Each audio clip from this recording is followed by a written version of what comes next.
சமீபத்தில் அரியலூர் மாவட்டத்தில் இருக்கக்கூடிய கங்கை கொண்ட சோழபுரம் பிரகதீஸ்வரர் கோயிலுக்கு தான் போயிருந்தேன். கோவில் அமைக்கப்பட்டது கிபி 11ஆம் நூற்றாண்டு ராஜேந்திரன் சோழனால் இந்த கோயில் கட்டப்பட்டது. இந்த கோயிலில் பார்த்திங்கன்னா ஒரு என்ன சிறப்புனா, அந்த கோயிலுடைய மூலவரான பிரகதீஸ்வரருடைய லிங்கம் 13 அடி உயரம் இருக்கும். இது மாதிரி மற்ற சிவன் கோயிலில் கிடையாது அப்படின்றது தான் சிறப்பு. நான் போயிருந்த வேளையில் மாசி தேரோட்டமும் நடைபெற்றது. அதில் ஏராளமான மக்கள் கலந்து கொண்டாங்க.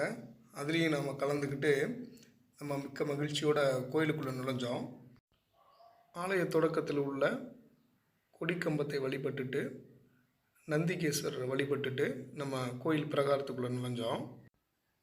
உள்ள புகைப்படமோ வீடியோவோ எடுக்க அனுமதி இல்லை. அதனால் நம்ம சில இடங்களை மட்டும் வெளிப்பிரகாரத்தை சுற்றி வரும்போது எடுத்திருக்கோம். இப்போ நீங்கள் பார்த்துட்ருக்க அந்த நந்திகேஸ்வரருடைய சிறப்பு என்ன அப்படின்னா, இவருடைய கொம்புகளுக்கு மேலே உள்ள பகுதியில் நடுவில் படக்கூடிய சூரிய ஒளி பார்த்திங்கன்னா நேராக மூலவரை சென்றடையும் வகையில் இந்த நந்தி அமைச்சிருப்பாங்க.